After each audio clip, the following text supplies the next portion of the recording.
Yeah. Hey, you know what time it is, okay? We're here. It's the Polytickin Podcast, all right? We're kind of chilling right now, all right? I'm Ohela Marcus.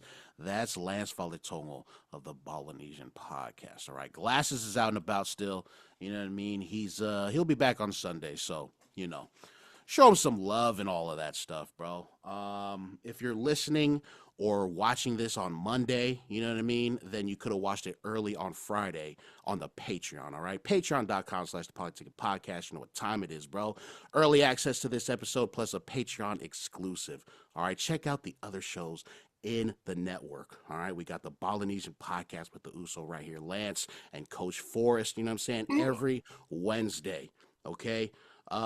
Shit, that's really all the programs right there. What? What happened? Sorry. No. What? What? Go. We're dropping Ballinesian Thursday mornings now. We had to move the record date. I'm gonna Really? be working. Yeah, we usually record on Tuesday, release on Wednesday. Yeah. But one of my coworkers is leaving for a couple months, so I'm gonna be picking up their Tuesday shift. So just some life stuff. We're gonna be just bumping the Ballinesian drop to Thursday mornings. Correction. Ballinesian is dropping on Thursdays. All right, you freaking nerds, you know what it is. All right, correction. Yeah, that's okay. Cool. God damn, bro. I know. I've been trying to figure out how to rework my schedule too, because a lot of people have left the company. So I'm like, do I still want the current schedule that I have? But if I change, obviously we got to rework everything. So that'll I'll figure that out later. Is there like an ideal work schedule for you? Because you do 4 10-hour shifts, right? Yes, I do 410s. Nice. I have Fridays, Saturdays, and Tuesdays off, which is lovely. You know what I'm saying? I love those days, and they work pretty well with what we do here. Shit, but you're gonna miss Paige now? Are you gonna No, miss no, it'll Paige? be Tuesday afternoon, so I'll still be available if we record in the mornings. Okay, all right, for sure. Yeah. Okay. But you move one thing, the entire thing has to move. So Mhm. I'm not really there yet. I'm But cool with what we have. What? have you had the 3 days in a row off? No.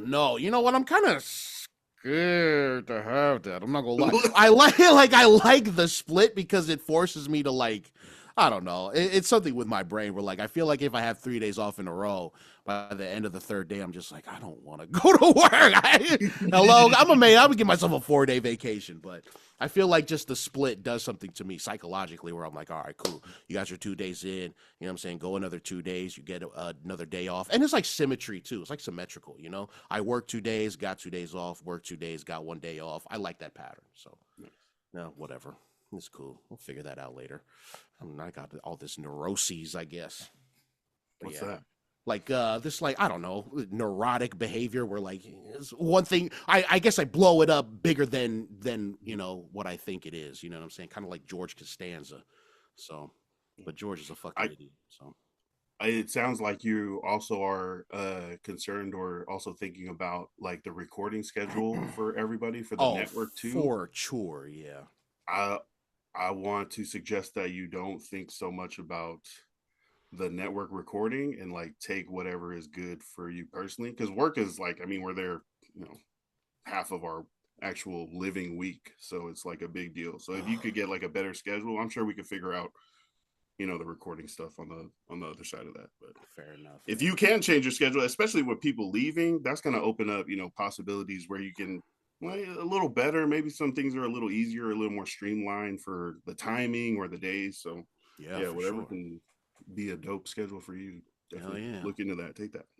Yeah, for sure. Yeah, I'll definitely look into it, man. I still gotta figure things out because I'm already not switching with people. But sorry, I don't want to bore nobody with my work schedule, man. We just on here chopping it up right now, bro. You got anything, bro? You got any catch up? What the hell's going on with you, Man, it feels like things are kind of just running all together right now. It's been pretty hectic as far brother? as family life. It's it's about to be June. Yeah, It's what the already hell about to be happened to the June. first half of the year? You know what I'm saying? So what the fuck? Yeah, but personally, just like I feel like the kid is going wild. She learned pretty much how to tell us to F off Nice. nicely. She's just like, I don't want to do that. And it's like, I don't know. I didn't know how triggered I can get from Yeah. a small child, like questioning and defying your authority. Yeah. So that is definitely something that's been irritating, but you know, definitely working on that. is there how are you supposed to deal with kids that are like, no, bruh? Just like, why not? Put my hands What you mean? up. Yeah, bruh, I'm just like, yo, I surrender, bruh. I do not know. But if I was in your position, I'm like, what you mean? What do you mean no? But that's just, you know what I'm saying? According to psychologists everywhere, I guess that's the trauma response or whatever the fuck that is. You know what I mean? So you don't want to do that. But I'm also like, my first instinct is to, yeah, you don't want to do this? Are you sure? You know? Yeah. It's like, I'm gonna flick your forehead. Oh, hey, that is definitely a move in the tool belt, bro. I think about how like my parents, my aunties and uncles would not have suffered a child to just be openly defiant. Bro, I would get yelled at, if not smacked straight dog. up. I was just about to ask, like, how often do you think about your your older family members who had to take care of you as a child and how they would respond to what's going on with you? Oh, brother. So much. And I think that might be the problem, right? Because I think about my childhood and how I was raised, and I'm like, oh, what I'm supposed to do is to discipline this child physically with a spank or something. Yeah. And it's like, that's what my ancestors would have done.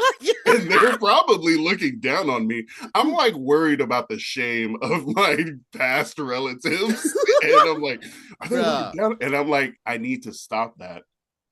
Listen to the science and be like, just not like, I don't, that's the other thing. I'm like, but the way they raised me left some trauma, and I don't want to push that trauma onto the child entering the room. I don't want to, like, next generation trauma. So I'm always like, no, you hold on to that yourself. You keep that personal trauma. That also sounds. I'm like, oh, it's so hard. But that also sounds. What's up, big dog? What's up, big dog? Get out of this room. Get out of the personal time. No. We're freaking working, dude. Yeah. We can pause it. Come say hi, and then you gotta go, okay? What's up, big dog? This is Wednesday. All right. Well, I love you. Watch that Sesame Street, okay? Yeah.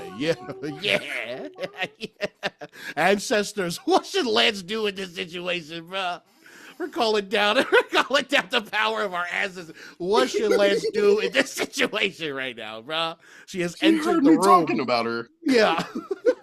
Freaking apparated. Oh, fuck. What was I gonna say, bro? No. So what is your stance on corporal punishment? Because every time you hear that, right, it sounds like discipline beyond, whatever, a terrible amount of discipline. You know what I mean? I we grew up with that, right? We grew up with corporal punishment, and I feel like there is still a bit of place for that, coming from a childless idiot like myself. You know what I'm saying? I feel like the good old, what you mean, or the good old, what? Especially if attitude gets brought up and disrespect, you know what I mean? Then there's definitely room for a bit of that. But I mean, you take it beyond with a switch or a belt, then you might. That might be another trauma response. You know what I'm saying? But I don't have children. Don't listen to me. What the hell is your stance on that, bro? I don't know if it's like a gender thing too, but I'm not trying to hit the girl. Oh, you beat the shit out of your sons. Yeah. Hey, let them know before they get here. No. Right. Yeah. It's like, hey, what? Who? No, I mean, but I think that's the history, right? And that's our personal experience. That's just like what we knew growing up. If you were disrespectful, you were going to get dealt with. And that might be, not spanking, but that also usually led to like at least a backhand or a belt and a talk or something like that. So I think it makes it difficult for us as adults now when that was the only experience we knew. But definitely with the new information and studies coming out, it's like, it definitely is more trauma than it is.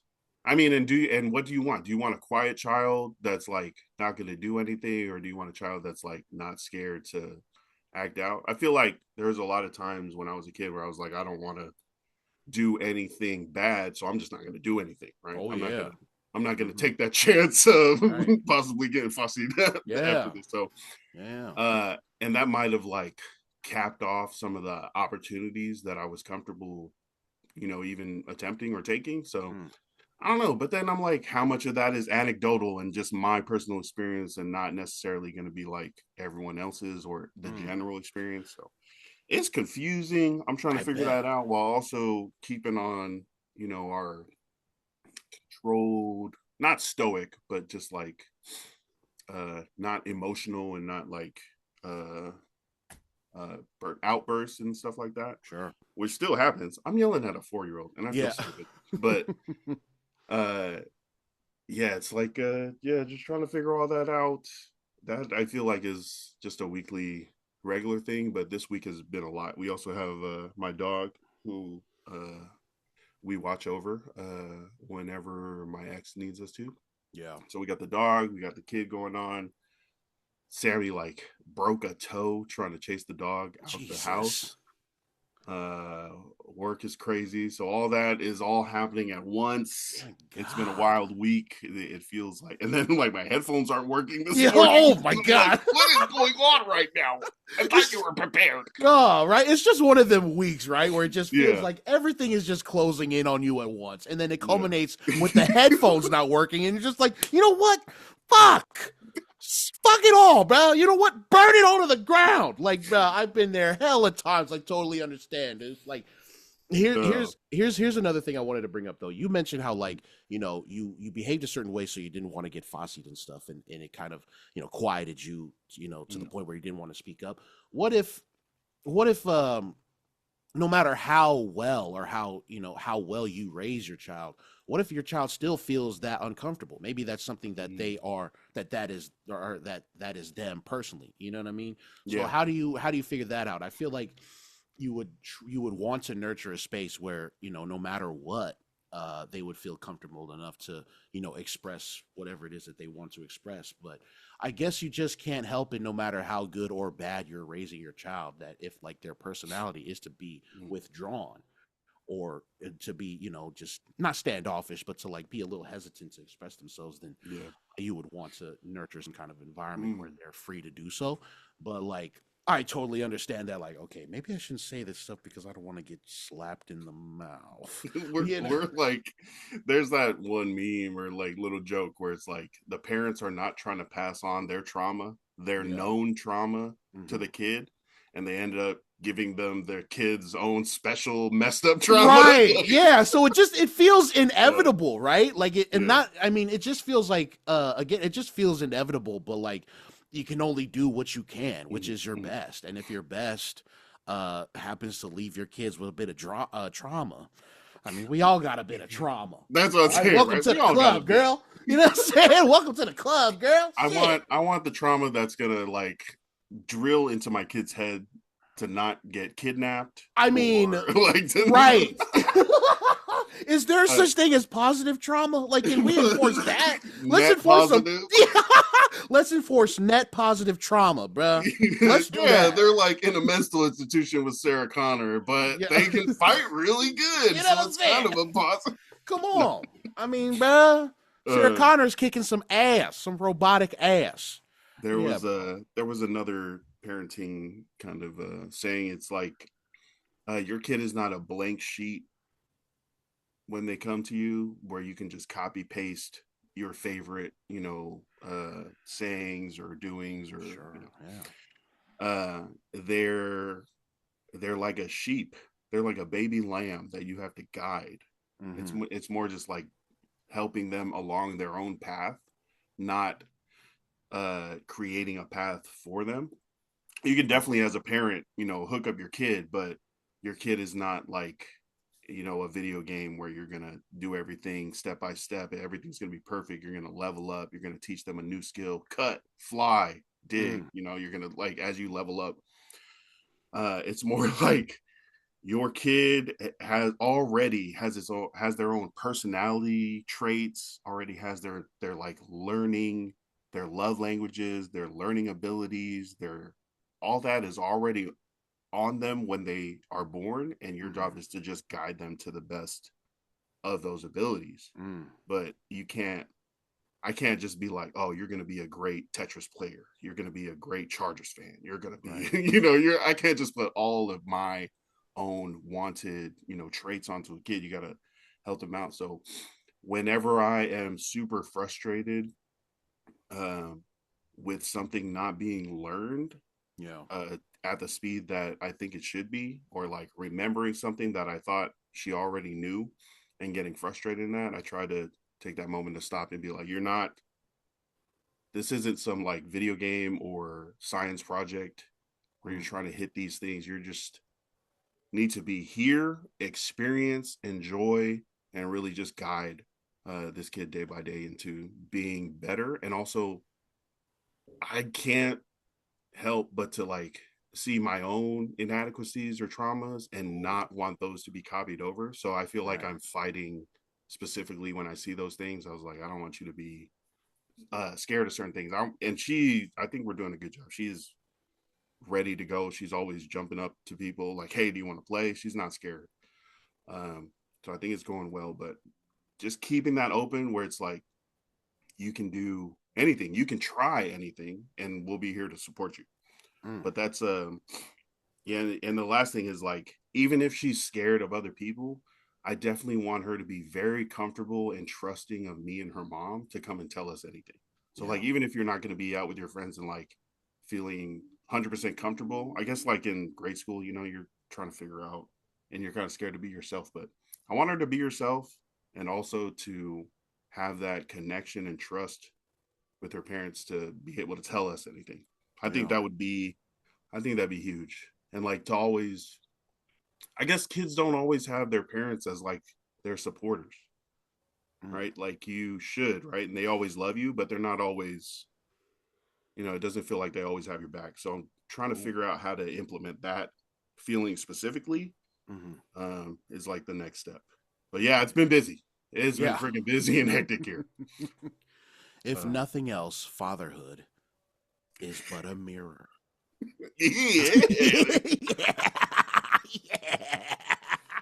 Yeah, we're getting into it, but man, thanks for the question. What about you?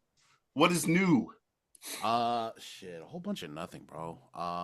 This past Wednesday though, there was a signing of a writer, of a comic book writer. His name was Joshua Dysart. He is the author, he's the author of the series called The Hab, published by Bad Idea. He's a really cool dude, man. I went over there after work. He was signing from 4 to 7, brought The Hab number 1 and 2 into the car. This is another thing too. Like, obviously I'm new to the hobby, but I don't know, like, what is a social faux pas, I guess, in the community, because I'm like, okay, because this is his second signing, right? And at the first signing, he had number 1, he was signing stuff. And so I thought, in my stupid fucking brain, I was just like, okay, maybe he's only there to sign number 2. Why even bring number 1? But then, after talking to people who are like, dude, no, bring number 1. Like, what do you... Bring that shit. He'll sign it, bro. It doesn't matter. He's going to be there for 3 hours. Chop it up with him. Do what you will.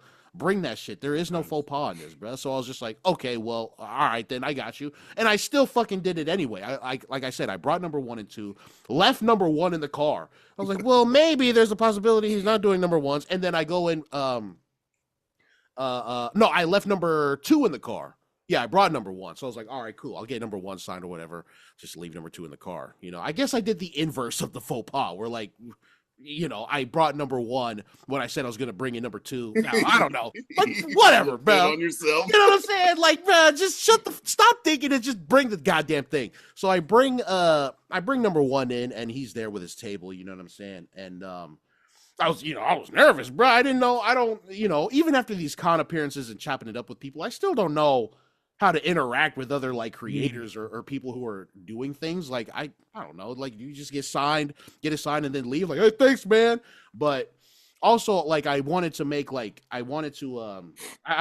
a point to actually like chop it up. You know what I'm saying? Because at the end of the day, comic book creators are really regular ass people. This doesn't pay much. You know what I'm saying?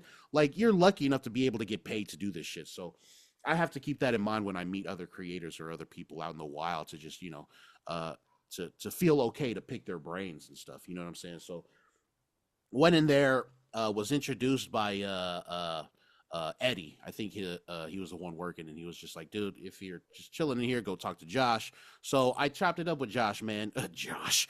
But I chopped it up with bro, and it was a really good time, man. You know, he what is it? He gave me some valuable game, bro, some valuable gems, Nice. like, you know, about just writing in general, but for writing for comic books specifically is very obviously is different depending on what medium you're in. But like, I think I've mentioned it on the show before, but like writing is a big part of, you know, what I like to do as far as creative ambitions. Like every type of creative ambition has always centered around writing. So, and with the discovery, or not, I mean, with the rediscovery of, you know, comic books and having it be a big part of my life, like I just want to learn, like the ins and outs of the business, obviously, but like, what the hell do writers do to get through things? Like, what is their process? Obviously, you know, things like that. And it was just a really good conversation with him, man. Got him to sign 1 and 2. Took a picture with him. You know what I'm saying? Really cool dude again. So, you know, You went back to your car and got 2? yeah, I forgot to mention that part. I was like, bro, I left number 2 in the car. Is it cool to go get that and you can sign that too? And he was like, yeah. I'll be here for 3 hours, bro. Nice. Yeah. Like, bro, I'll be here for 3 hours. Go get that shit. I was like, all right, cool. Hell yeah. So I ran, got number 2, and then got that sign, took the picture, man. But it was a really good conversation, man. And it really just like, it just reinforced the idea that like, bro, just quiet the things going on in your brain and go ask people questions. You know what I'm saying? Like I definitely need to ask more questions and figure things out. And it was just, again, just another reminder to go and do that and to make your shit no matter what. You know what I'm saying? Chop it up with people. Do it, man. Just go and do it, you know? But, yeah, no, it was a really good time, man. It was a really good time. What? Oh, is there something like specific that stood out from your conversation with him that you're gonna apply? He he talked a bit about writer's block, you know.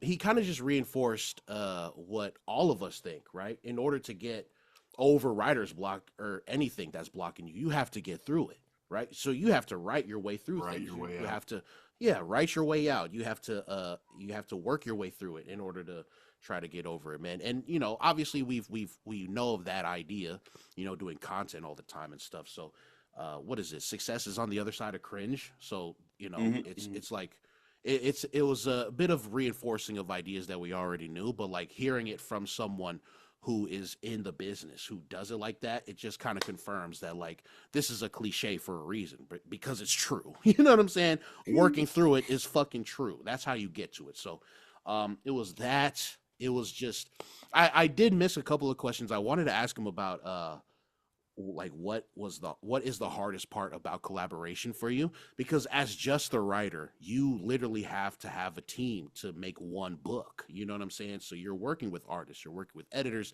I love to pick writers' brains on their collaborations with artists. I even checked out a book at the library by Brian Michael Bendis. He's a legendary writer in the industry and stuff. It's cool. But it's called Words for Pictures by Brian Michael Bendis, and it's it details, you know, a bit about the industry and how he personally goes about writing for artists and stuff. So I wanted to see what his personal process was with that, because, you know, like I told you before recording, I have a little idea in mind that I've been in communications with an artist myself. I would like to know how best to approach that, but didn't get to that. It was just chopping it up with a cool dude at the end of the day. So it was valuable, man. It was really fun.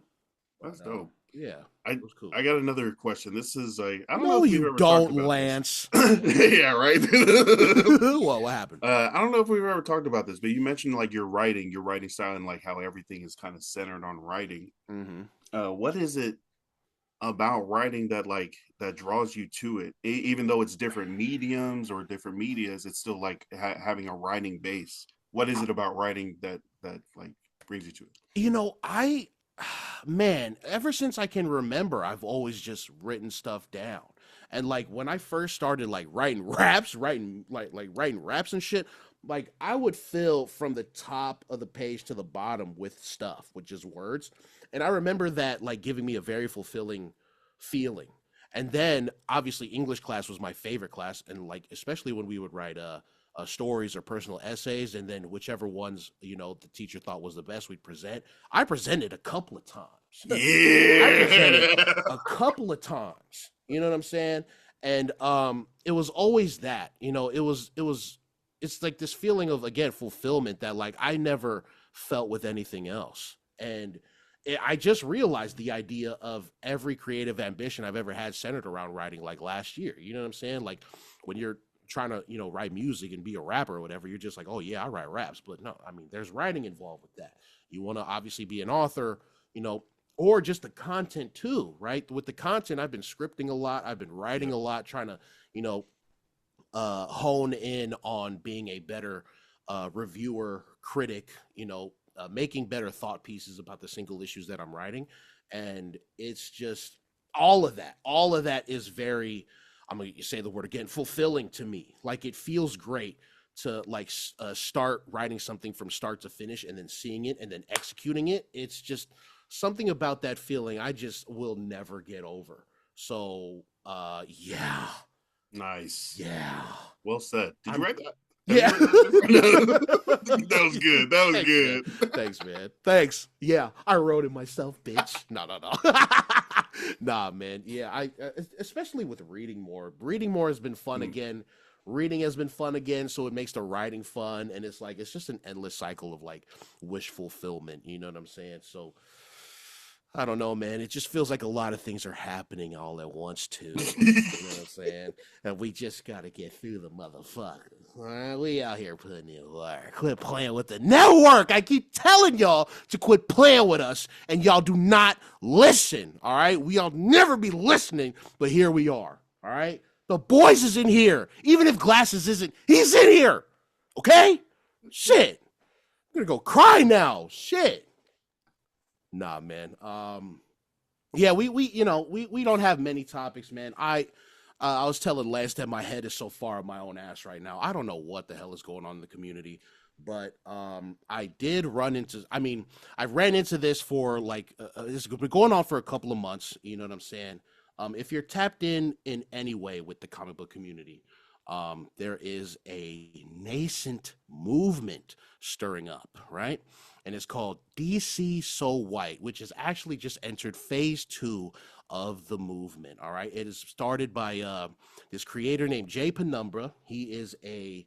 Um, he is a comic book journalist who has, he's been in the game for a very long time. He's followed and, obviously read comic books for a very long time. And he's made it his mission to, cover all of these things. But the biggest thing that he is the spearhead of, that he is in collaboration with other creators, is this movement called DC So White.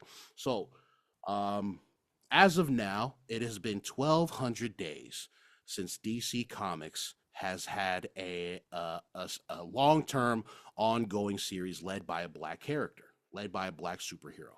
And phase 2 of DC So White started yesterday on the 28th, where they want to boycott all DC Comics. So their call to action is if your pull list has any DC Comics coming out, especially mainline continuity, take them off of your pull lists. Don't give DC any money anymore until they finally see that this is a serious thing. And he was going into the history of how DC treats its black characters. You know what I'm saying? Milestone Comics is always a big point of reference for people when they talk about this point, because Milestone did not get a lot of love in its heyday. You know what I'm saying? I don't want to, we can go on and on about the history of them, but Milestone was a comics company. They're a multimedia company now, but they first started off as a comics company who didn't have a publisher. They were just they needed a publisher to put their stuff out. So they went with DC, or they went to Marvel first, I think, got denied, and then DC picked them up. But DC has mistreated them and other black characters since, as far as promotion, marketing, obviously having a black superhero character, mainlining a run. So Jay Penumbra has put all of this out there, all of this history, all of this data, and has started this movement that I thought was very interesting because, you know, we've talked about it so many times on here that, like, when you want to rail against a corporation, you attack their pockets. And this is definitely this is the definition of that, right? But I'm torn, I'm torn because of, obviously I'm new to the hobby, so I want to read and consume as much as possible. But I cannot help but love what those guys are doing with the DC So White and now Phase 2, which is what they're calling DC Blackout. And it's very fascinating stuff. And I've been thinking about it. And again, we've talked about things like this on the show. And since we've been talking about things like this for 3 years now, like, I'm at a point where I don't care to see representation of our people from the big corporations. You know what I'm saying? Like, I don't really care to see that anymore because there's so many other underground indie publications who are more than willing to put our stories out. You know what I'm saying? And if your goal is to reach a massive audience and have people, want to see more work of your people, then, that's great. You know what I'm saying? That's all well and good. But me personally, man, I'm at a point where I don't care about the interests of the corporation at all. You know what I'm saying? And, like, if they want to have our people, like, Moana's going to be a big one.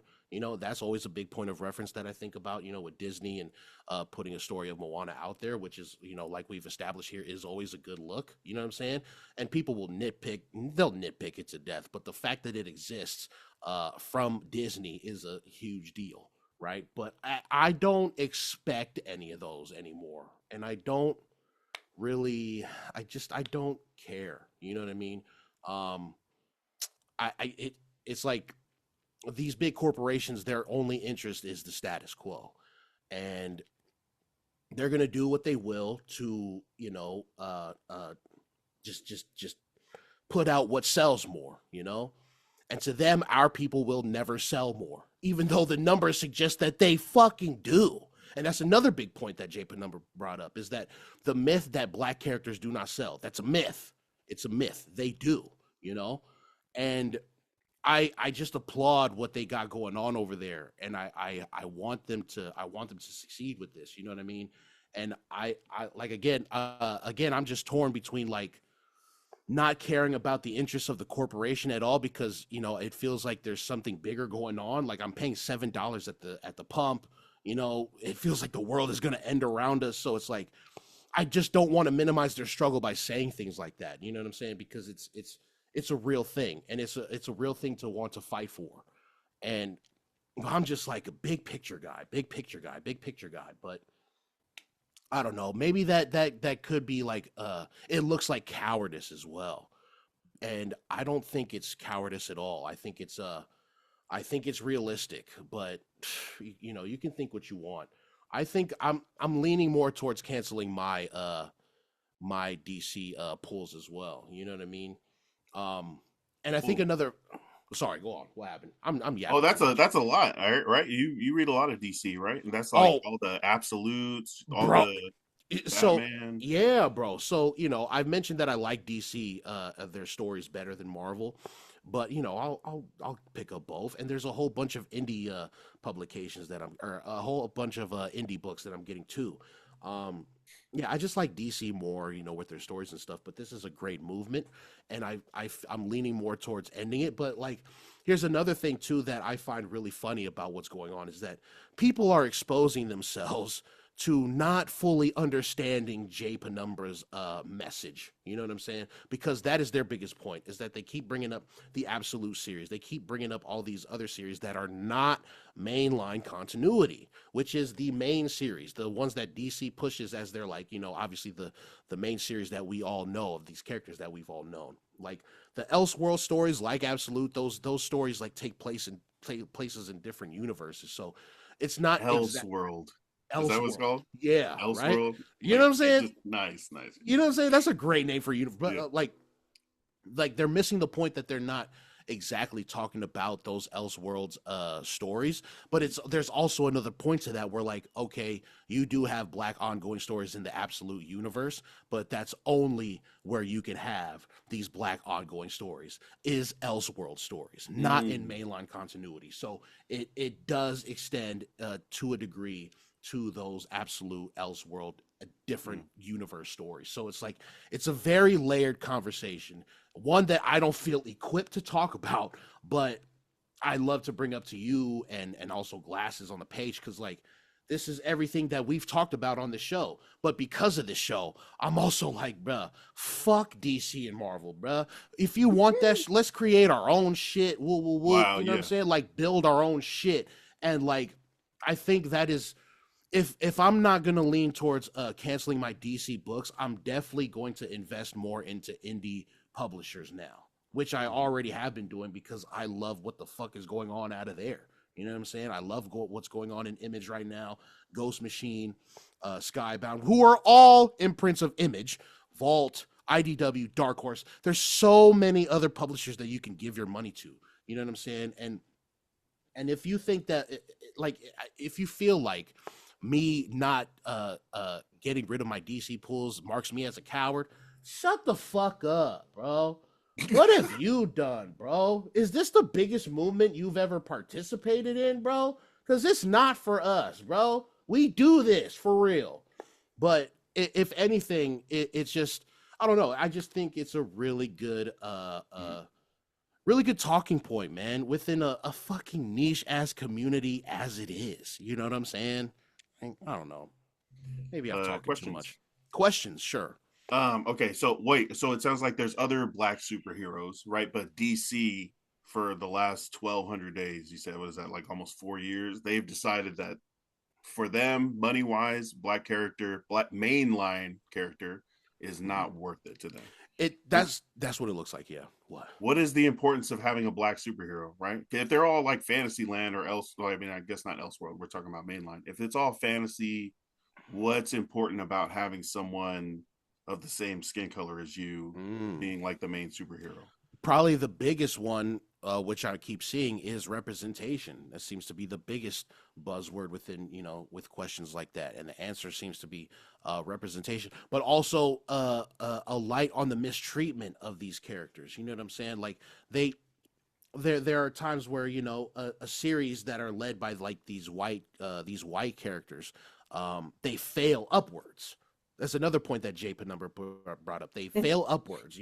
They keep putting shit out, but they don't really sell. But they keep putting out new series and arcs with different authors and different creators, and hopefully it'll catch their attention. But it's because those characters are very popular. You know what I'm saying? And we've been conditioned to accept characters of their look and ilk to be the template for a famous superhero character, the Yeah. blonde, white, blue-eyed guy who can do whatever. So you got the Supermans, the Peter Parkers, the Flashes, the whoever. You know what I'm saying? So that's the importance, is to highlight the different ones, the ones who don't fit that mold, right? The ones who do not fit that mold, but they also are an inspiration to kids of color everywhere. You know what I'm saying? So that is definitely the biggest point. I think that is the biggest why people should care. You know what I'm saying? Because the ones who don't fit that template matter too.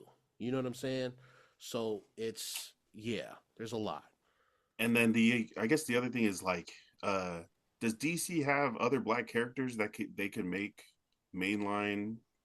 The fact that you're asking that says a lot about their push of these characters. They got Static coming back. Static just joined the Nice. New Titans. All right, so Static has been teased for months from the Dakota incident, or yeah, from the Dakota incident. His appearance in the Kids Are All Fight special a couple of months ago. Like his return has been teased, and it's official. It's official that he's joining the New Titans. So he will be on a mainline team, but he doesn't have a mainline solo. So there is Static. There's there's Black Lightning. Black Lightning had a miniseries run last year, or yeah, started in 2024 and in 2025, and I think that was only like 12 issues. Um, They got Vixen. Vixen is a big one too that everybody is clamoring for a solo ongoing for. I'm not too familiar with her, but I know that her powers range from like I think she can take the powers of any animal in the animal kingdom, and she is just a badass character. She's really cool. There's also Joe Mulane. She is a Green Lantern of Earth. She's another Green Lantern for Earth, along with Guy Gardner, fucking Kyle Rayner, and Hal Jordan. So, um, yeah. So there are a lot of characters that they can pull from. Another recent one too. I'll bring up as an example, Mr. Terrific. If anybody's seen the Superman movie Hey. from last year, then we all know we've all at least seen who Mr. Terrific is. And DC missed. They dropped the fucking ball. They could have had a great solo series centered around Mr. Terrific to bring more awareness to who he is as a character. You know why he was so valuable and why he looks so fucking cool in the movies and shit. Mr. Terrific is tight, bro. He is tight. He is that guy.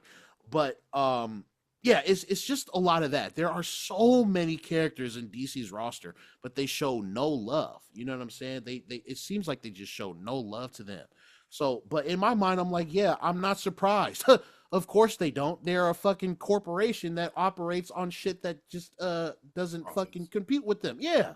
You know what I'm saying? So I'm like, man, we can fight them. You know, we can fight them. There's different ways to fight that. You know what I'm saying? And I don't want to minimize the movement because it is a great fucking movement to get behind. You know what I'm saying? Maybe I'm just too much of a cynic now, where I'm like, all right, man, we're just gonna attack them from right here in the ground, bro, right here on the street. We're gonna light the fucking foundation up on fire. You know what I'm saying? Mm-hmm. But you know, call it what you want. I just wanted to bring that idea up to you know what I'm saying, and see what you think about that. But also like to anybody talking about this, bro. Like it's a big talking point going on right now, and I wanted to find a way to address it in a sensible way.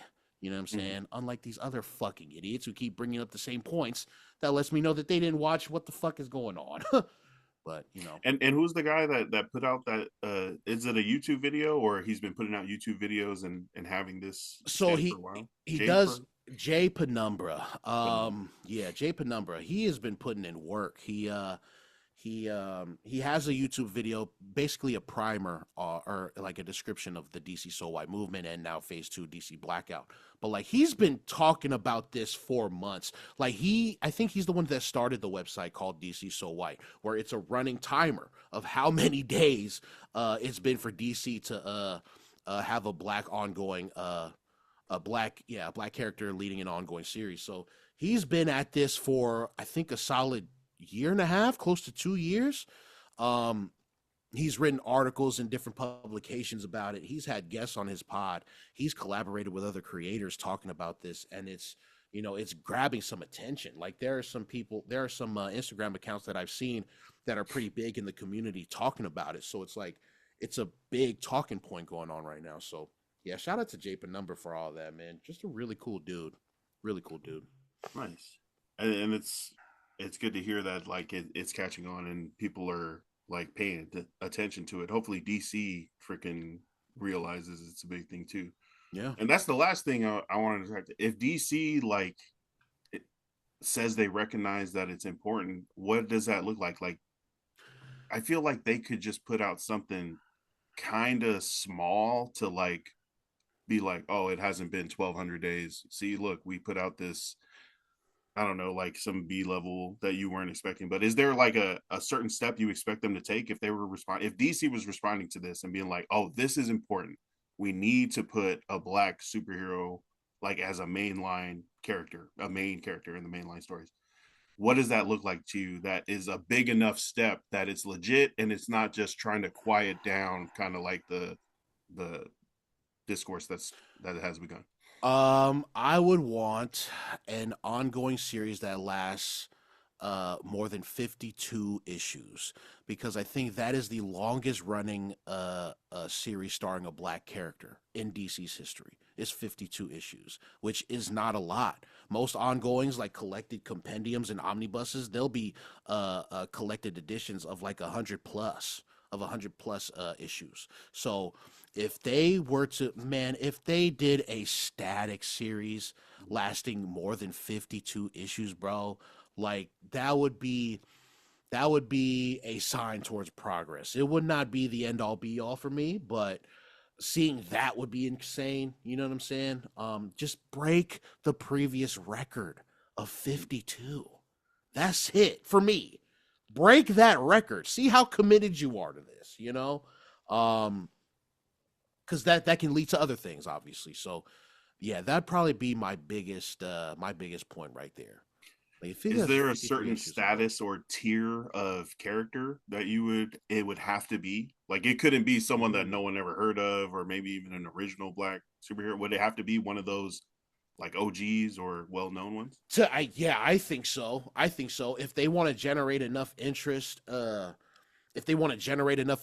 I think Static would be that guy because he is the most well known, you know, and his history within DC is fucking storied, and like in the stories itself is very, again, very storied. Like he has an ongoing with Batman Beyond right now, Terry McGinnis, and nobody's really talking about that. Look at that. See, like Static would have to be the flagship. I think he would lead it really well, and that could obviously open the doors. But yeah, 53 issues and counting of a Static solo run on DC mainline continuity. Ooh, bruh. Yeah, that would crack. I don't know. I don't understand how they could not see that would crack open the ceiling like crazy, bro. So, and that would yeah. stop the DC So White push, right? If I I don't know, full on stop, maybe. That's hard to tell. You know, it seems I don't know. That seems hard to tell, but that would be a very good step. That'd be a very fucking good step. You know what I mean? So, I don't know. let's see. Yeah, let's Let's see. see, DC. Yeah, let's see, motherfucker. Shit. But yeah, shit. I'm actually gonna go to the shop after this. I don't know what I'm gonna do. I think I'm gonna do some hunting. So I don't know. We'll see what's going on. All right, yeah. Well, so on the last Ballinesian episode, we talked about coming to the end of AANHPI month. Oh yeah. I think the NH got taken out this year. That's only God CAAPI damn. month. Sorry to the Native Hawaiians and the second erasure, second worst erasure of your history. Yeah. But we were talking about. I was asking Forrest. I was like, "All right, so what'd you learn this AANHPI month, or what did you try?" Or, Yeah. and we started talking about the content creators that really stood out, and we wanted to not only highlight them, but kind of just see what we all learned and what people could really take away from that. Yeah.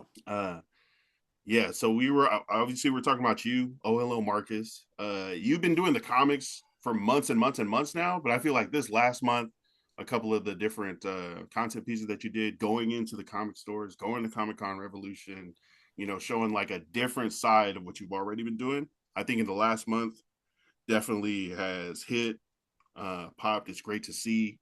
It's definitely good information, great content. Aww. So Yeah, cute. Shut Aww.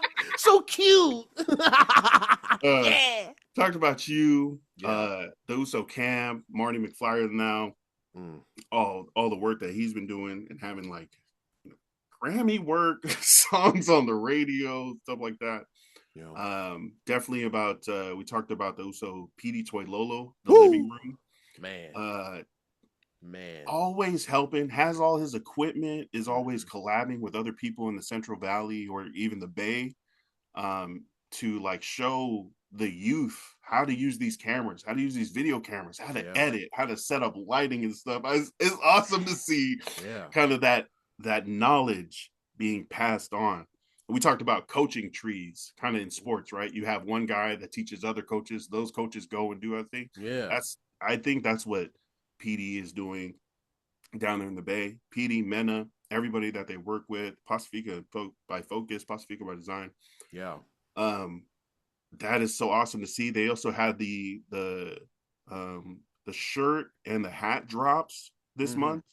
They also had the Tassi 1K drop, and the media around that, the schoolyards, classroom stuff, gives them a gig into the hallway, bro. Yeah, definitely shout out to PD. Yeah, we mentioned a bunch of other people that we saw content wise, and we definitely agreed that the person who won a NHPI month 2026 was Jay Taj, Yeah. when he's talking about 31 days of putting the PI back in AAPI month, Oh my because we God. talk about not have AAPI month is always 94% AA, and then all of us millions of Pacific Islanders are screaming for this 5-6%. Right. Um, so that from the beginning, and just like every day, a new Pacific Island, excellence or resiliency or tragedy, really having those days and information dumps where uh, we are taken advantage of by colonial powers or like world powers coming Mm. in, mining out islands, taking people to work other places. Um, all that stuff really, I mean, it's exciting to see stuff about us, but it also puts in focus our place in the world, and like being in the biggest ocean, and sailing that, like taking over that, having like a sustainable life and island and family.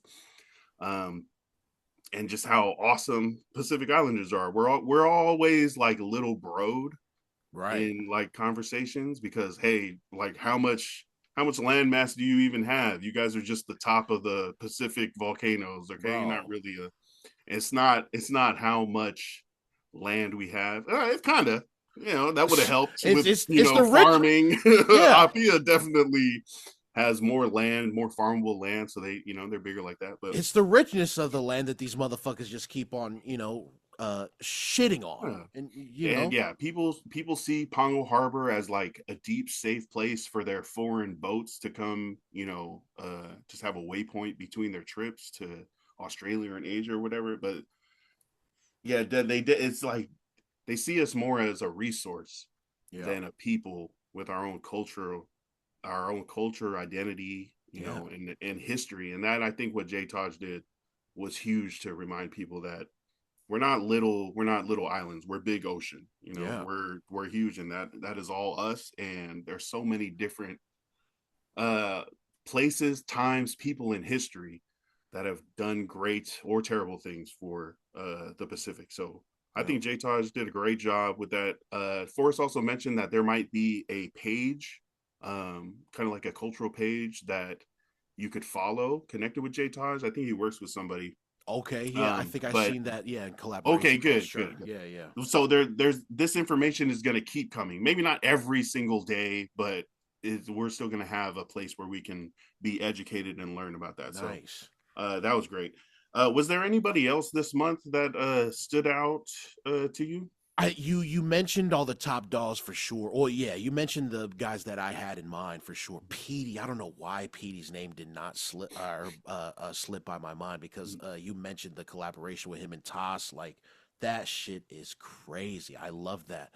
But a name, and I agree with you too. Also that Jay Taj won the month. But man, if there's another person that I just want to shout out to, is the Uso J2. J2 has been doing this for so long, you know what I'm saying? And or it feels like he's been doing this for so long. He might have just been doing this for like a couple of years, which is still a long time, but like every time I see his clip up, I'm just like instant like, because of what he does the exact same thing where he's, the motivational stuff, but also talking to the youth and hosting workshops and stuff like that. So, um, the perennial dark horse of the entire thing, of the winner, definitely to me is J2. You know what I'm saying? Um, then you got Island Mogul coming back with that profile on Des Ale, things like that. But those are the biggest names to me for sure. Jay Taj took it from me as well, bro. Like, bro, the commitment to do that every single day and to enlighten people about what's going on over there, or what has gone on throughout our history, is fucking awesome to see. I don't really see anybody talking about that. Um, there's Tasi 1K and PD, but also uh fuck. I was gonna mention Ximena too, cinematographer man. I haven't seen much from her like this month, but like the stuff that she puts out is so fucking dope, and the people that she's worked with are so cool. You know what I'm saying? Her and her mom, Naki. Come on, bro. Like, you know what I'm saying? That whole family, bro. Mac Moley, like they just put in so much work in different facets of media and entertainment too. Where I'm just like, bro, they fucking got it, bro. Like they know exactly what the hell is going on. So definitely those guys, man. Those guys, J2, uh shit, us, you know what I'm saying, us, um yeah, bro, there's so many creators out there. Oh, probably also South End Siva, Big Spam 253 out there, Young Jay Will, like, bro, there's so many creators coming out that are like, putting their stamp on this game that like that I've been seeing blow up on my feed throughout the month, and I'm just like, there they go. There goes that man, mama. There goes that man, or that woman. Nice. We are Yeah. inclusive. No, but yeah. Those are my picks for sure. Yeah. Golly, what a great discussion. We had a great discussion about stuffs, dude. You got anything else, bro? No, I think that's it for today. That was a solid. Yeah, we'll find something else for next time. For sure, man. You know what time it is, bro. Check us out on the Patreon again. All right. Patreon.com/the Polytickin Podcast. All right. Check us out on all platforms, okay? Got the Polytickin Podcast and the Ballinesian Pods. All right. YouTube, Spotify, Apple Podcasts, all of that. You know what I'm saying? Go and fucking learn something today. You freaking people. Shit, man. Go learn something. Go do something. You know what I mean? If there's nothing else, bro, this has been 170 of the Polytickin Podcast. Go far.